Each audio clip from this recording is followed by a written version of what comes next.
The bullet wasn't meant for me. That's what I kept telling myself as I stood there in the wreckage of shattered glass and upturned tables, my arms wrapped around a little boy I'd never seen before, his face buried in my uniform, my body still trembling from throwing us both behind the bar. 3 seconds earlier, I'd been refilling coffee at Table 6 in Carmine's, a corner restaurant in Manhattan's Koreatown that most people walked past without a second glance. 3 seconds earlier, I was invisible, just another black waitress in a city full of ghosts trying to make rent. Now there was blood on my hands, though I couldn't tell if it was mine, and a man in a $15,000 suit was staring at me like I'd just rewritten his entire world. The gunshots had stopped. The screaming hadn't. But all I could hear was the little boy's heartbeat against my chest and the sound of expensive Italian shoes crossing broken glass, getting closer, closer, until a voice cut through the chaos like a blade. "You saved my son." It wasn't a question. It was something else entirely, something that sounded like a debt being carved into stone. Before we continue, we want to hear from you.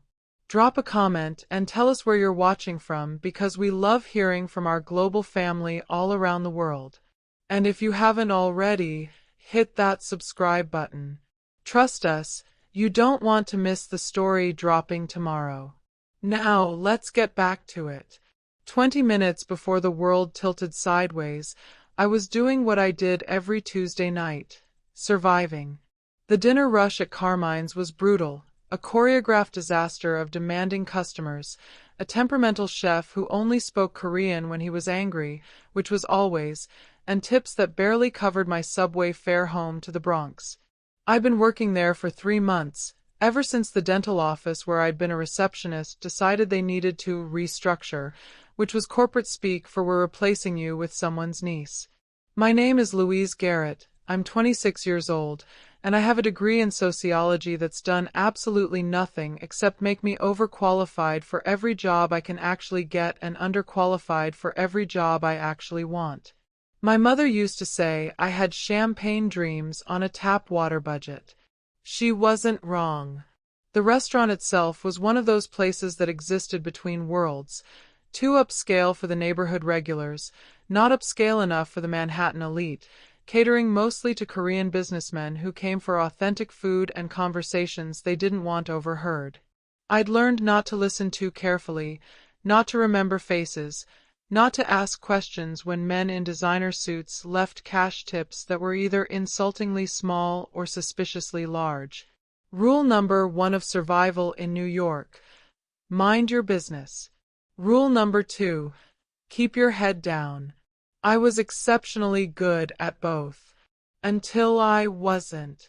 He walked in at 7:43. I remember because I just glanced at the clock, calculating how many more hours until I could peel off these shoes that were murdering my feet. The man, and I use that word specifically because he wasn't just a guy or a customer, he was a presence, moved through the door like he owned not just the restaurant but the entire block, maybe the whole damn city. Korean, mid-30s, with the kind of face that belonged on billboards or wanted posters, I couldn't decide which. Sharp jawline, eyes that took in everything and revealed nothing, black hair styled with the kind of precision that cost more than my monthly rent. The suit was custom, charcoal gray, with a black shirt underneath, no tie. 2 men flanked him, both built like they ate smaller men for breakfast, wearing the universal uniform of muscle, dark suits, earpieces, and expressions that said they'd seen things that would make normal people sleep with the lights on. But it was the little boy holding his hand that made my breath catch. Maybe 6 years old, with his father's eyes and a smile that hadn't been touched by whatever darkness surrounded the men who protected him. He was wearing a tiny suit, like someone had shrunk his father's wardrobe, and he was skipping, actually skipping, into a room full of tension. My coworker Min-ji, who actually spoke Korean and understood the hierarchy of who was who in this neighborhood, went pale. Like ghost pale, like all the blood had evacuated her face to go somewhere safer. She grabbed my arm hard enough to bruise. That's Jingyu Park, she whispered, and the way she said his name was how you'd say the name of a hurricane or a plague, something inevitable and devastating. He owns half of K-Town. The other half pays him protection. Don't look at him directly, don't speak unless spoken to, and for the love of God, don't mess up his order. What is he, a mobster? I asked, trying for humor, but Minji's expression killed the joke in my throat.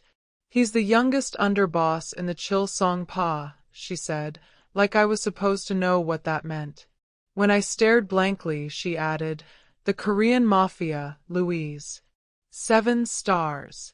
They run everything from here to Queens. Gambling, protection, construction contracts, shipping. You don't want to know what else. His father was Quan Sa before him, and when he stepped down, Jingyu took over the New York operations. People who cross him don't get second chances. They don't get found. I should have been terrified. I should have asked to switch sections, faked a bathroom emergency, anything. But I didn't. Because right then, the little boy looked at me and smiled, a gap-toothed grin of pure innocence, and said in perfect English, I like your hair. My hair was in braids, pulled back in a ponytail, nothing special. But the way he said it, with such genuine delight, made something warm bloom in my chest. Thank you, sweetheart, I said, crouching down to his level. I like your suit. Very sharp. You look like a boss. His father's eyes found mine then, and I understood immediately why people avoided direct eye contact. It was like staring into something fathomless and ancient, something that had calculated your worth and potential threat level before you'd even finished forming a thought. But there was something else there too, just for a flash, surprise, maybe, or curiosity. Like I'd done something unexpected. His name is Dae-hyun, Jingyu said, and his voice was smoke and silk, accented but precise, the English of someone who'd learned it perfectly because perfection was the only acceptable standard. He's not usually this friendly with strangers. I'm not strange, Dae-hyun protested, and Jingyu's mouth twitched in what might have been amusement on a face less controlled. She said I was sharp. Like you, Appa. Something in Jingyu's expression softened microscopically. She's right. Now sit. I showed them to the corner booth, the one with a clear view of both exits and the street outside, and I noticed how Jingyu's men positioned themselves at adjacent tables, how they never stopped scanning, how their hands stayed near their waists where I suspected weapons lived. This wasn't dinner. This was a secured operation that happened to include food. I took their order, kalbi, bibimbap, kimchi jjigae, and a kid's meal for Dae-hyun with extra pickled radish because he requested it with the kind of authority that said he'd inherited his father's commanding presence. The whole time, I felt Jingyu watching me with an intensity that made my skin prickle, not with fear exactly, but with awareness. Like I'd suddenly become visible after years of being scenery.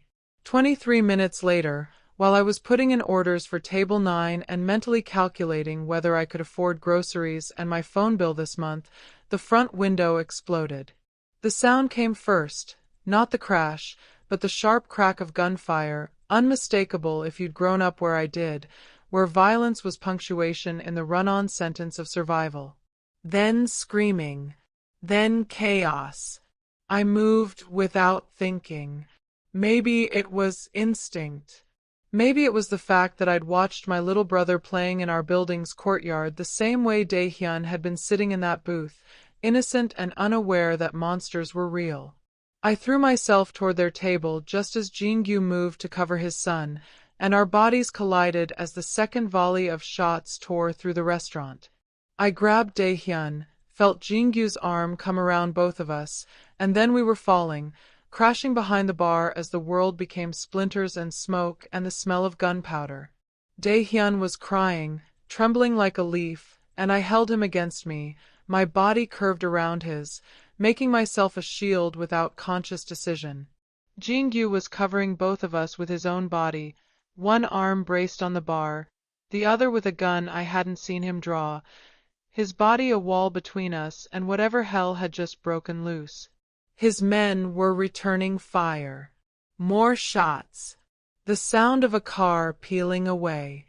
Then terrible, ringing silence.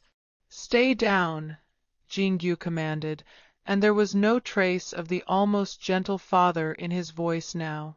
This was the underboss, the man Minji feared, the man who made people disappear. He moved with lethal precision, clearing the space, checking angles, and I realized with startling clarity that this wasn't his first time being shot at. This was Tuesday. When he finally said we could move, his men were already securing the perimeter. One of them was bleeding from his shoulder, but seemed more annoyed than concerned. The restaurant looked like a war zone. I pulled back from Dae-hyun slowly, checking him for injuries, my hands shaking now that the adrenaline was starting to fade. Not a scratch. He was crying but whole, and that was everything. "You're okay, baby," I whispered. "You're okay. You're safe now." Jingyu crouched beside us, and his hand came up to his son's face with a tenderness that contradicted everything else about him.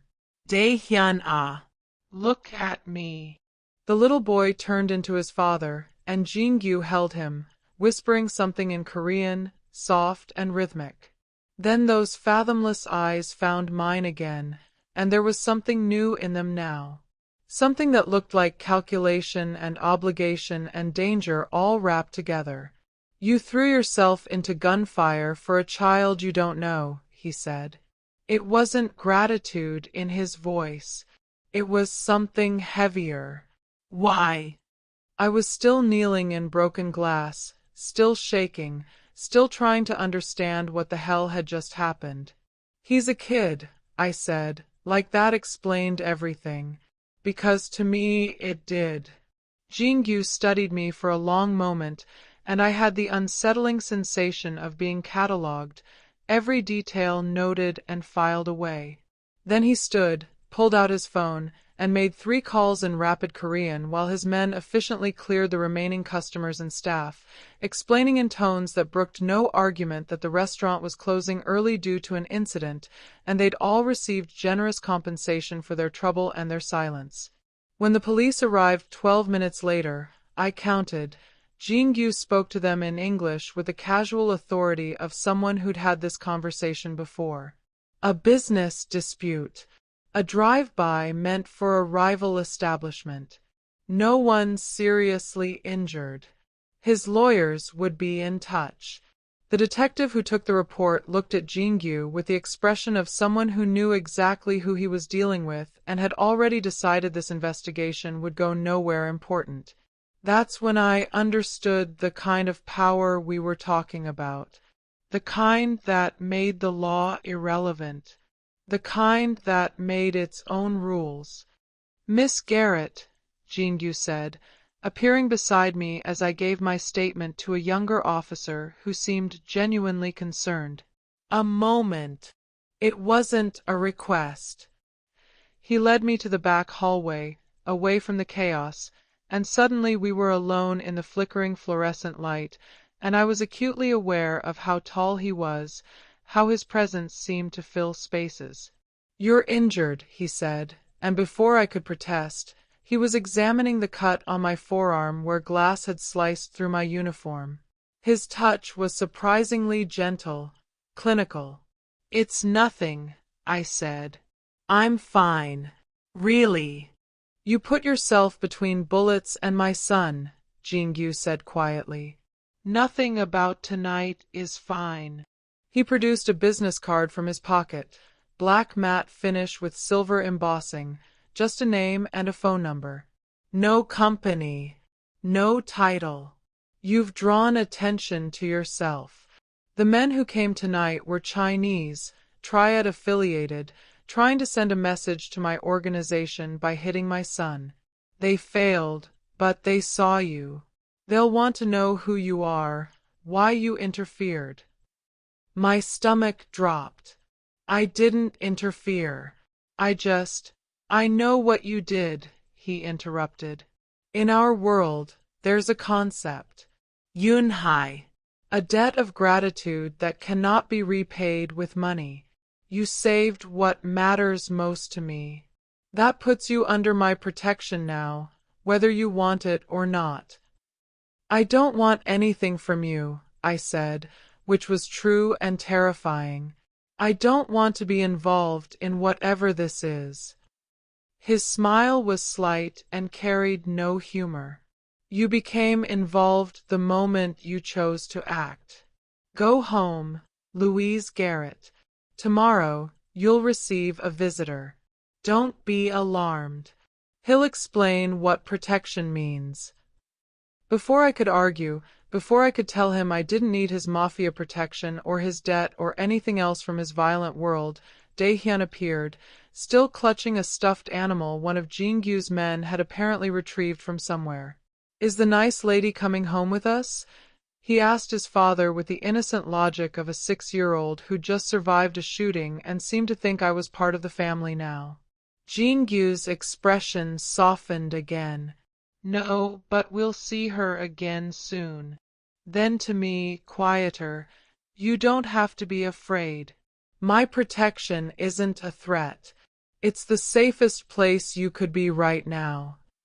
He left, his men forming a protective diamond around him and Dae-hyun, and I stood there in the ruins of an ordinary Tuesday night, holding a business card that felt like a door to a world I'd spent my whole life trying to avoid. Min-ji found me 10 minutes later.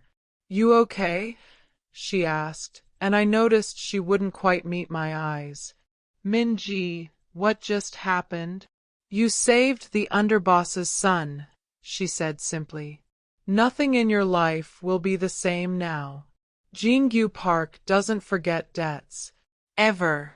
That's not a good thing or a bad thing. It's just a thing. But Louise. She finally looked at me. Be careful. His world, it doesn't care about people like us. We're collateral. I went home that night on the subway, my hands still shaking, my uniform ruined, carrying a business card I should have thrown away but didn't. My apartment in the Bronx was a 5th-floor walk-up with unreliable heat and neighbors who minded their business because everyone had something to hide. I'd lived there for 2 years, and I'd spoken to exactly 3 people in my building beyond basic greetings. That's how you survive the city, by being invisible, unmemorable, just another person trying to get by. But Jin-gyu Park had seen me, and being seen by someone like that was dangerous in ways I was only beginning to understand. The next morning, there was a knock on my door at exactly 8 a.m. I looked through the peephole at a Korean man in his 50s wearing a suit that cost more than my entire wardrobe, holding a briefcase and wearing the patient expression of someone who had all day. I opened the door with the chain still on. Louise Garrett? He asked in English with barely a trace of accent. My name is Kim Sang-woo. I'm here on behalf of Jin-gyu Park to discuss your security arrangements. I don't need security arrangements, I said through the crack. I'm a waitress. You were a waitress, Sang-woo corrected gently. As of this morning, you're on paid administrative leave from Carmine's while the incident is investigated. Your rent for the next 6 months has been paid. A security detail will be monitoring your building discreetly. And Mr. Park would like to invite you to dinner tomorrow evening to properly express his gratitude. I stared at him. He paid my rent? It seemed prudent. You'll need time to adjust to your new circumstances. What new circumstances? I'm not involved in anything. Sang-woo's smile was sympathetic. Miss Garrett, you threw yourself into gunfire to protect the underboss's only son. In our world, that makes you family. It also makes you a target until the people who attacked last night understand that touching you means declaring war on the Chilsong Pa. Mr. Park is ensuring your safety. He's also ensuring they know you're protected.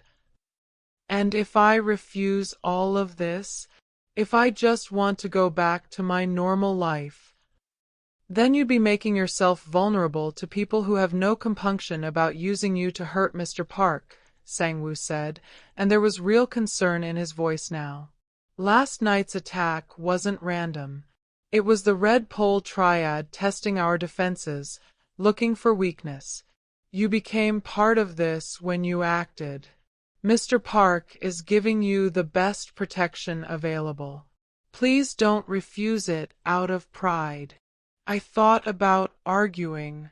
I thought about slamming the door and pretending none of this was happening. But I remembered the sound of gunfire, the weight of Dae-hyun in my arms, the coldness in Jin-gyu's eyes when he dealt with the police. This wasn't something I could ignore away. Dinner, I said finally. Just dinner. To talk. Tomorrow evening. A car will collect you at 7. Sang-woo handed me a card identical to Jin-gyu's. If you need anything before then, anything at all, call this number. Someone will answer immediately. He left, and I was alone with my thoughts and the growing realization that my life had tilted off its axis. The next 36 hours were surreal. I noticed the black sedan parked across from my building, the same one, all day and night, with men inside who changed shifts but never left their post. I noticed the way my neighbors suddenly didn't make eye contact, like I'd become radioactive. I got a call from the restaurant owner saying take all the time I needed, health and safety first, not to worry about my job. When I checked my bank account, there was a deposit for exactly 6 months of rent plus a month's salary. I should have been grateful. I should have felt protected. Instead, I felt trapped. But I also remembered Dae-hyun's face, his innocence, the way Jin-gyu had held him with such fierce tenderness.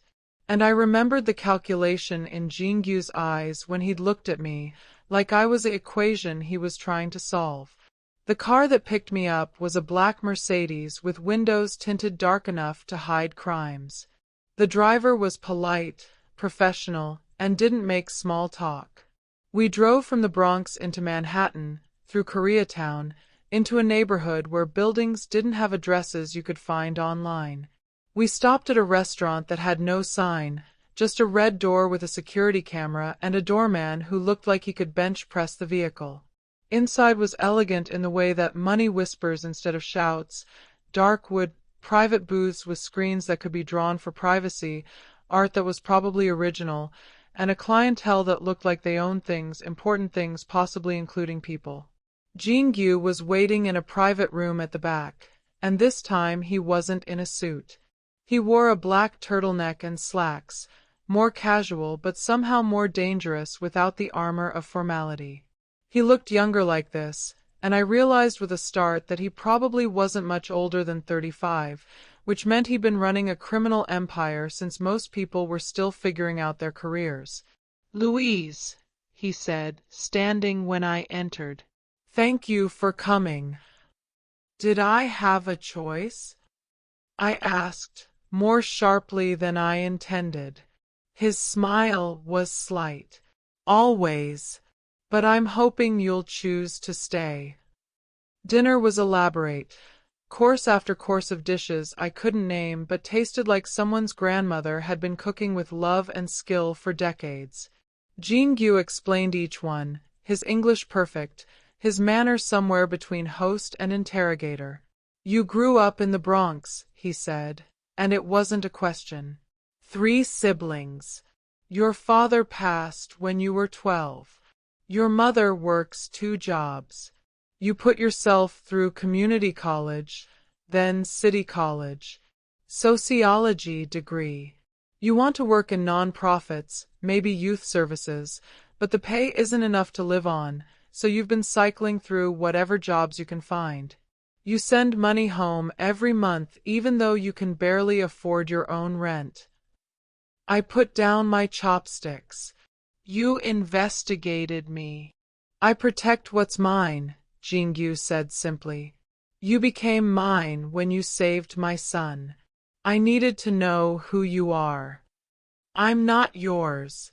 I'm not anyone's. Poor phrasing, he acknowledged. You're under my protection, which means I need to understand you, your motivations, your vulnerabilities, the people who would hurt you to hurt me. Why would anyone want to hurt you through me? I'm nobody. Jingyu leaned back, studying me with those unreadable eyes. You're someone who acted without hesitation to protect a child who meant nothing to you. Do you know how rare that is? In my world, everything is transactional. Loyalty is bought. Trust is negotiated. But you didn't know who I was. You didn't know what saving Daehyun might mean for you. You just acted because you believed it was right. He paused. That kind of person is dangerous, Louise. Not to me. To the people who have no conscience. They can't predict you. They can't buy you. So they'll want to eliminate you. This is insane, I said, but my voice lacked conviction. I just want a normal life. Normal life resumed the moment those bullets started flying, Jingyu said quietly. I'm offering you something better than normal. I'm offering you safety. Resources. A way forward that doesn't involve struggling to make rent and working jobs that don't value you. In exchange for what? Nothing you wouldn't give freely. I want you to be Daehyun's nanny. I laughed. I couldn't help it. The absurdity of the Korean mob boss offering me a childcare position after I'd saved his son from assassination was too much. You want me to babysit? I want you to care for the most important person in my world, Jingyu corrected, and there was steel underneath the silk now. Daehyun's mother passed away 2 years ago. Cancer. Since then, I've had a rotation of nannies, all carefully vetted, all qualified. And every single one has treated him like a job. A paycheck. You treated him like he mattered. He's asked about you every day since the shooting. He asked if you were his guardian angel. Something in my chest cracked. He's a sweet kid, I said softly. He deserves better than being raised in this world, Jingyu said, and for the first time, I heard something like regret in his voice. His mother wanted him to have a normal life. I promised her I'd try. But normal isn't possible when your father runs the Korean Mafia in New York. The best I can do is surround him with people who see him as a child first and my son second. You did that instinctively. I'm asking you to do it intentionally. You don't know me, I protested. I could be terrible with kids. You have a younger brother you helped raise after your father died. You volunteered with youth programs through college. Every job you've worked, your managers noted that you were good with difficult customers, particularly families. And 2 nights ago, you proved you'd die for a child you just met. He leaned forward. I know you better than you think, Louise. And I'm asking you to help me keep my son safe. Not just physically, emotionally. Help me give him the childhood his mother wanted for him. I should have said no. I should have walked away from the mob boss and his beautiful, damaged world and his son who smiled like sunshine. But I thought about my own brother, about how hard it had been growing up without a father, about how desperately we'd needed someone to care. And I thought about Daehyun's face when he'd said I was sharp like his dad, about the trust in his eyes when I'd held him during the shooting. The salary will be significant, Jingyu continued. Enough to support yourself and help your family. You'll live in a secure apartment near my home in Manhattan. You'll have access to resources. And you'll be protected always by my organization. I'm not joining the Mafia, I said firmly. I'm considering being a nanny for a little boy who's been through trauma. That's all. Jingyu's smile was genuine this time, transforming his face into something almost warm. That's all I'm asking. He extended his hand across the table, and I stared at it for a long moment, understanding that this was a threshold. Once I crossed it, there would be no going back to invisible Louise who minded her business and survived. But maybe survival wasn't enough anymore. Maybe I'd been invisible so long I'd forgotten what it felt like to be seen. I shook his hand, and his grip was firm, warm, and felt like a promise being sealed. 1-month trial, I said. If it doesn't work, I walk away. No obligations. Agreed, Jingyu said, though I suspect you'll stay much longer than a month. He was right, of course. I moved into a luxury apartment in Midtown 2 days later, a place with floor-to-ceiling windows and a doorman and security that made Fort Knox look casual. Jingyu's home was a penthouse 10 blocks away, and on my first day, Sang-woo gave me a comprehensive briefing on protocols, security measures, and what to do in various emergency scenarios that I really hoped would remain theoretical. Then I met Dae-hyun again, and he launched himself at me with the enthusiasm of a kid who'd already decided I was part of his life. "You came back," he shouted. "Appa said you might, and you did." Jingyu watched from across the room with an expression I was learning to read, satisfaction mixed with something softer, something almost like hope. The next 6 weeks were the strangest of my life. My days revolved around Dae-hyun, school drop-offs in an armored SUV with security, homework at the kitchen table, trips to the park with bodyguards disguised as joggers, bedtime stories in Korean and English because his mother had wanted him bilingual. He was smart, funny, occasionally stubborn, and carrying grief he was too young to fully understand. "I miss Iyama," he told me one night after a particularly hard day. "Is she watching me from heaven?" "I think so," I said, brushing his hair back. "I think she's very proud of you. Are you going to leave like she did?" The question broke my heart. "I'm not going anywhere, buddy. I promise." Jingyu heard that exchange because he had a habit of appearing silently, and when I left Dae-hyun's room that night, he was in the hallway, expression unreadable. "You shouldn't make promises you can't keep," he said quietly. "I keep my promises," I replied. "Do you?" And something shifted between us in that moment, some acknowledgement that this arrangement was becoming more complicated than employer and employee, more tangled than protection and debt.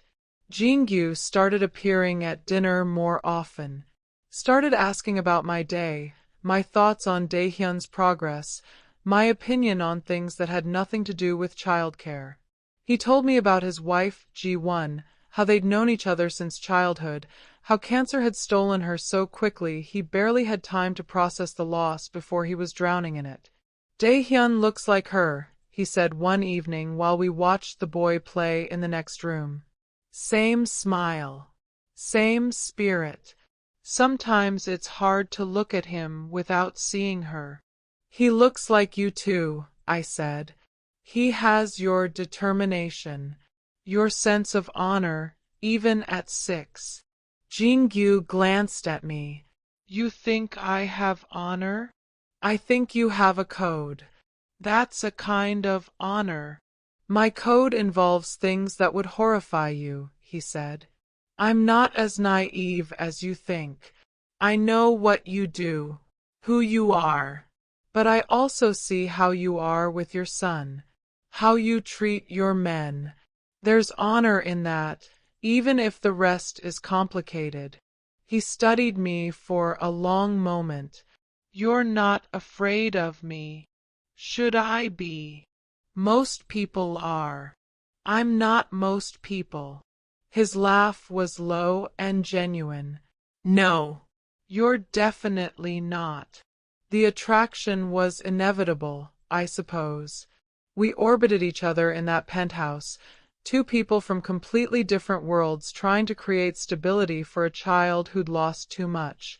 Jingyu was magnetic in ways that had nothing to do with power and everything to do with the glimpses of vulnerability he let slip when he thought I wasn't paying attention, the way he'd watch Daehyun sleep with an expression of desperate love, the nights he'd come home with blood on his cuffs and refuse to talk about it, the moments he'd catch me reading and ask what I thought about whatever book had captured my attention.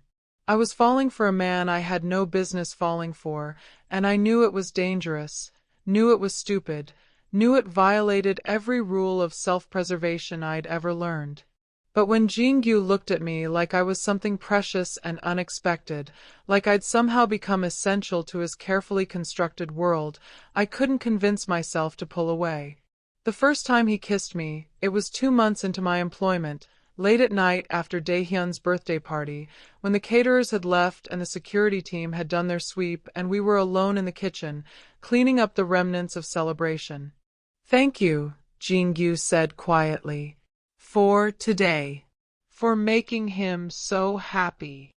"He's easy to make happy," I replied. "He's a great kid. Because of you. He smiled more in the last 2 months than in the entire year before you came." I turned to find Jingyu closer than I'd realized, close enough to see the flecks of gold in his dark eyes, close enough to feel the heat radiating off his body. "Jingyu," I started, but I didn't know how to finish that sentence because what was I going to say? "This is inappropriate. We should maintain professional boundaries." That I thought about him constantly, and it terrified me. He reached up, tucking a loose braid behind my ear, his touch impossibly gentle for hands I knew had done violent things. "Tell me to stop," he said softly. "I didn't." He kissed me like I was oxygen after drowning, deep and desperate and devastating. I kissed him back like I'd been waiting for this without knowing it, my hands fisting in his shirt, his arms coming around me like he was afraid I'd disappear. When we broke apart, we were both breathing hard, and reality came crashing back. "This is a bad idea," I said. "The worst," he agreed. "I'm your employee. I take care of your son." "I know. This can't happen. I know."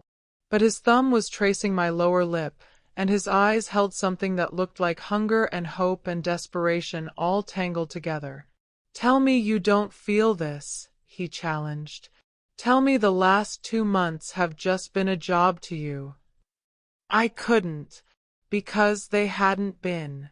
Somewhere between bedtime stories and family dinners and late-night conversations about everything and nothing, I'd stopped being just Daehyun's nanny. I'd become part of something, a family, broken and strange and dangerous, but real. "This is complicated," I said finally. "I specialize in complicated," Jingyu replied, and kissed me again. We didn't sleep together that night. We had enough sense left to recognize that would be crossing a line we couldn't uncross. But we didn't pretend anymore either. The attraction was acknowledged, simmering between us like a live wire, dangerous and electric. Sang-woo noticed. I could tell by the way he looked at Jingyu and me when we were in the same room, like he was watching a disaster in slow motion. One morning, he pulled me aside. "Miss Garrett, may I speak candidly? Have you ever spoken any other way? Jingyu is my friend, not just my employer. I've known him since we were boys. I've watched him build this organization, watched him lose his wife, watched him try to be both father and underboss while drowning in obligations." Sang-woo's expression was serious. "You've brought light back into his life, into Daehyun's life. But you need to understand what you're stepping into. Jingyu's world doesn't forgive weakness. The moment his enemies know he cares for you, you become a target. More than you already are. I know, I said quietly. Then you should also know that Jingyu will protect you with everything he has. But protection in our world comes with a price.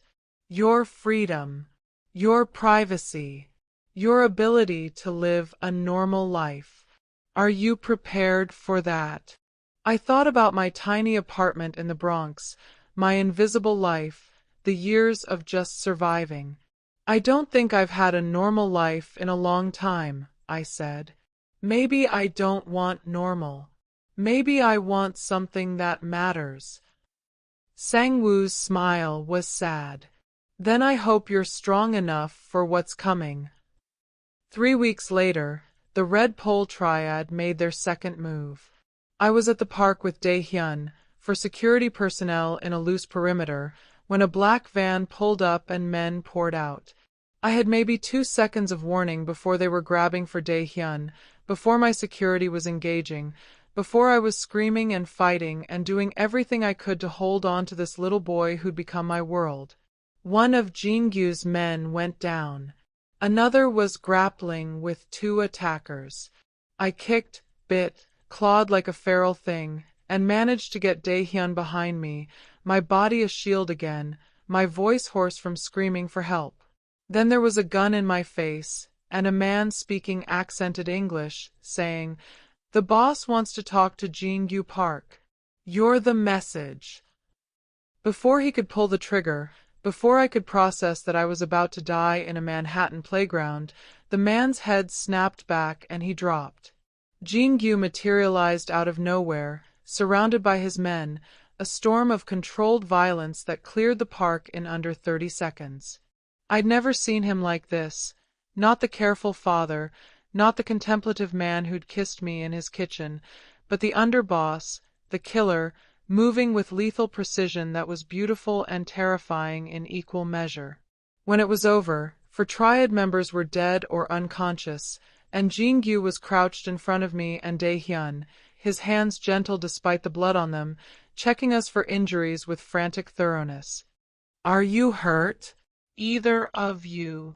His voice was raw, desperate in a way I'd never heard. Dae-hyun was crying, clinging to both of us, and I was shaking so hard my teeth chattered, but we were whole. "We're okay," I managed. "They wanted you. They wanted to use us to get to you." Jingyu pulled us both into his arms right there in the park, not caring that his men were watching, that bodies were being discreetly removed, that sirens were approaching in the distance. "This ends now," he said, and it sounded like a vow. "I'm ending this." What followed was a week of lockdown. Jingyu's penthouse became a fortress, security tripled, and I watched as the man I was falling for transformed into something colder, harder, making calls in rapid Korean that I didn't need to understand to know meant violence was being unleashed somewhere in the city. Sang-woo explained it to me on the 3rd day, when Jingyu hadn't slept in 72 hours and looked like a blade worn down to its edge. He's declaring war on the Red Pole Triad. For touching his son. For threatening you. "People are going to die," I said numbly. "People have already died. But Jingyu is sending a message that will echo through every criminal organization on the East Coast. You don't touch his family. Ever. This is the world you've entered, Miss Garrett. This is what protection means."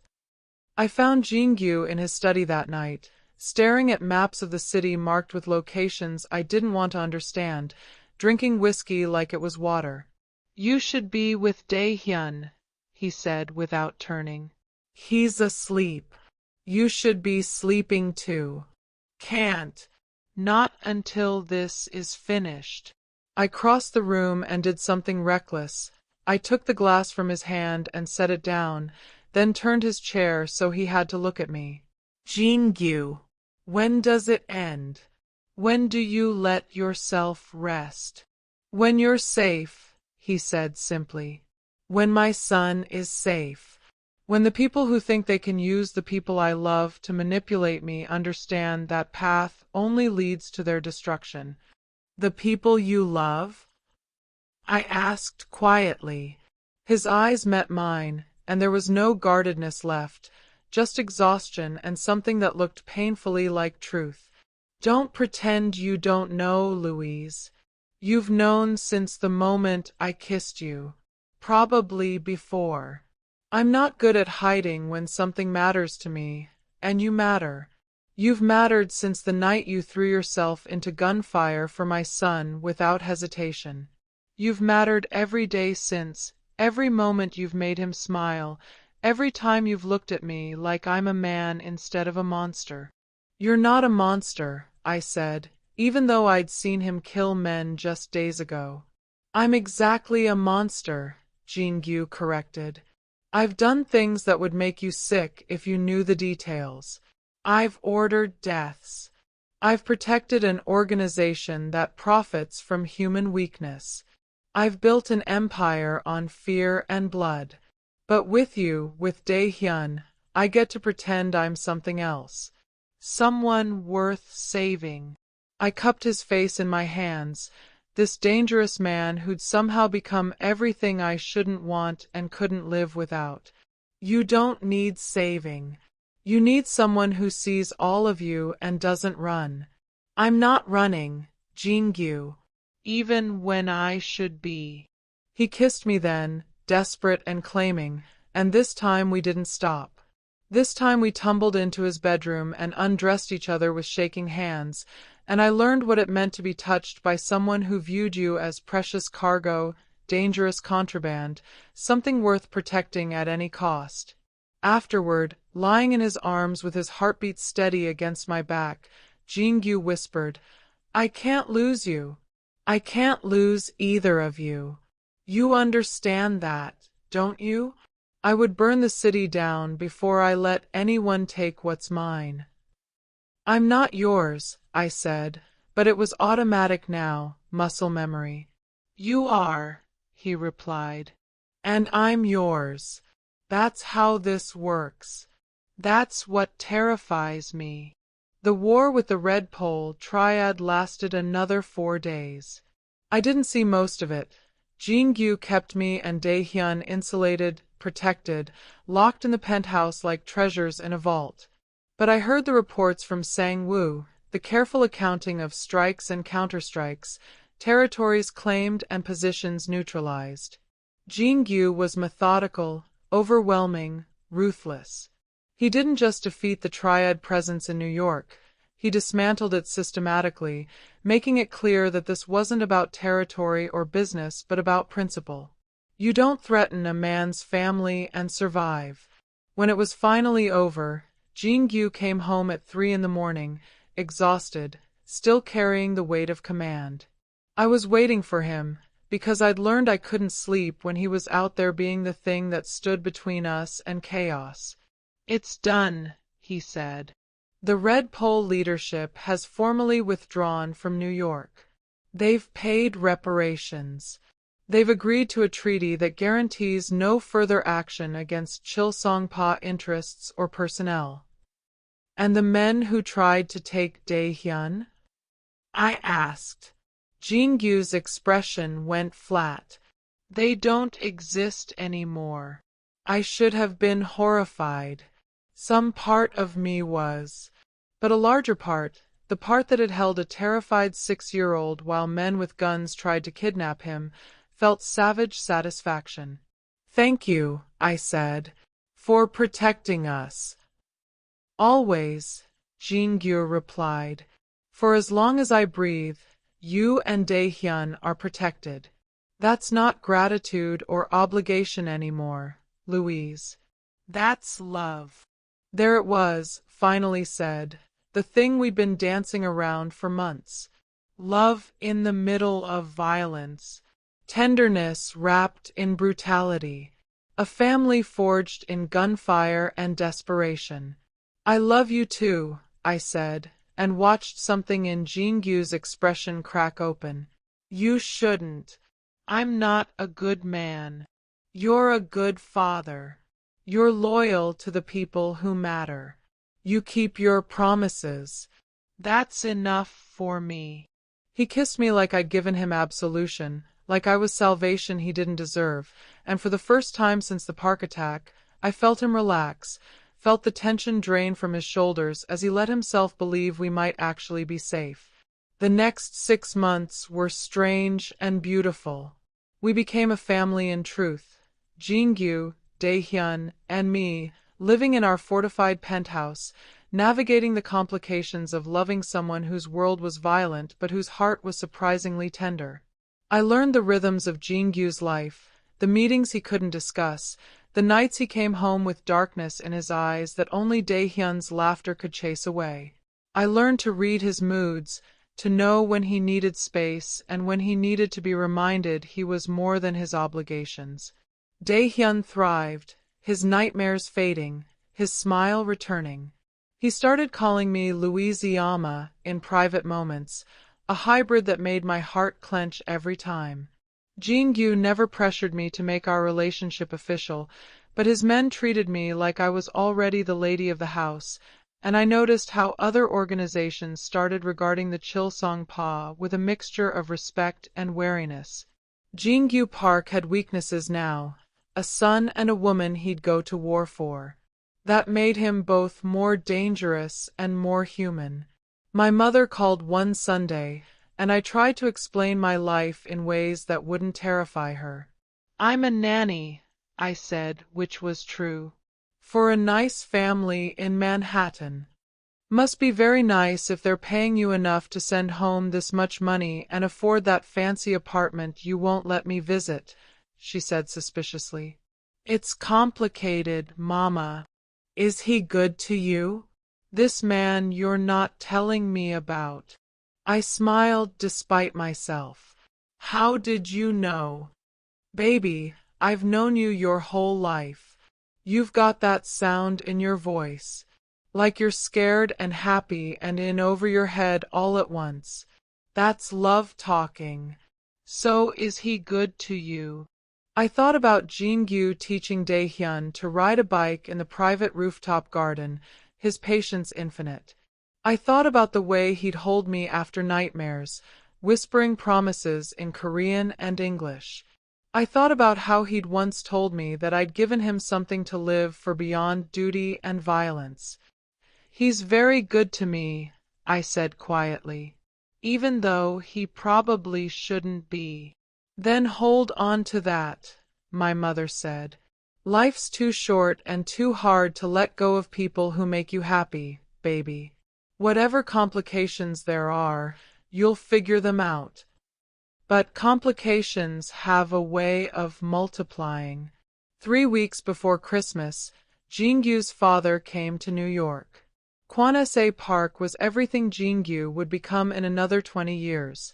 Harder, colder, carrying authority like a physical weight. He was semi-retired, having handed New York operations to his son, but he still commanded respect that bordered on fear. He took one look at me and Daehyun playing in the penthouse living room and immediately pulled Jingyu into his study for a conversation I wasn't invited to join. I could hear raised voices in Korean, sharp and angry, and my stomach dropped. Sang-woo found me an hour later, expression carefully neutral. "Kwanese believes you're a distraction and a liability. He thinks Jingyu is compromised, making decisions based on emotion rather than strategy." "And what do you think?" I asked. "I think Jingyu is happier than I've seen him since Ji-won died. I think Daehyun is thriving. I think you've brought humanity back to a man who was in danger of becoming nothing but his position. But in our world, happiness is often viewed as weakness." The argument lasted 3 days. Jingyu's father wanted him to send me away, to return to the careful isolation that had defined his life after Ji-won's death, to stop making himself vulnerable by caring so obviously for someone outside the organization. Jingyu refused. "She stays. I heard him say on the third night, his voice carrying through the penthouse. She's mine. Daehyun's. She's family now, and I don't abandon family. She's a liability, Kwanese replied coldly. The moment your enemies understand how much she means to you, they'll use her. You've already gone to war once to protect her. How many times will you risk the organization for one woman? As many times as necessary.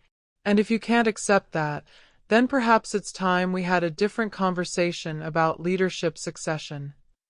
The silence that followed was terrible. Then Kwanese appeared, found me standing frozen in the hallway, and studied me with the expression of a man evaluating an investment. You love my son, he said. It wasn't a question. I do. And my grandson? With everything I have. The life Jingyu lives isn't safe. It isn't normal. You'll always be in danger. Your family will be in danger. Every moment will be calculated risk. I know, I said quietly. And you're still willing to stay? I thought about walking away, about returning to my invisible life, about being safe and small and alone. Then I thought about Daehyun's laughter, about Jingyu's rare, genuine smiles, about the family we'd built from tragedy and circumstance. I'm willing to stay, I said. Kwanese studied me for a long moment, then nodded slowly. Then you should understand something, Miss Garrett. If you're going to be part of this family, you can't be weak. You can't be protected cargo. You need to be strong enough to stand beside my son, not behind him. Can you do that? I've been strong my entire life, I replied. I've just been strong quietly. But yes, I can do that. Something that might have been respect flickered in Kwanese's eyes. We'll see. He left 2 days later, and Jingyu was different afterward, more settled, like something had been decided. That night, after Daehyun was asleep, he pulled a small box from his pocket. This isn't a proposal, he said. Not yet. I want to do that properly, romantically, when we're not in the middle of family drama. But I want you to have this. Inside was a ring, simple platinum band with a single diamond, elegant and understated. It was Ji-won's, Jingyu said quietly. She made me promise that if I ever found someone else, someone who could love Daehyun like their own, I'd give them this. She said she didn't want me to be alone forever. Tears burned my eyes. Jingyu, I can't. You can. She would have liked you. Would have appreciated how you protect our son, how you've protected me even though I didn't know I needed it. This is her blessing, Louise. And mine. Wear it. Let people know your family. I slipped the ring on my finger, and it fit perfectly, like it had been waiting for me. Like all of this, the shooting, the attraction, the dangerous love, had been inevitable from the moment I'd thrown myself between bullets and a little boy who'd needed saving. We got married 3 months later, small ceremony with just Sang-woo, a few of Jingyu's closest people, and my mother, who cried through the entire thing even though she clearly suspected my husband's business wasn't entirely legal. Daehyun was ring-bearer, so proud in his little suit, and when the officiant said we were married, he cheered and announced to everyone that now Louise Iyama was really his Iyama, and nothing could change that. Jingyu kissed me like I was his redemption, and for the first time in my life, I felt like I belonged somewhere absolutely. That night, lying in bed in our penthouse with my husband's arms around me and our son sleeping peacefully down the hall, Jingyu whispered, "Thank you for saving us. Both of us. You threw yourself into gunfire for my son, but you saved me too. From becoming something cold and dead. You gave me a reason to be human again." "We saved each other," I replied. You gave me a family, a purpose. You saw me when I'd spent years trying to be invisible. That's its own kind of salvation. Life wasn't perfect after that. Jingyu's world was still dangerous, still complicated. There were nights he came home late, days when security tightened for reasons I didn't ask about, moments when I remembered my husband was capable of terrible things in service of the people he protected.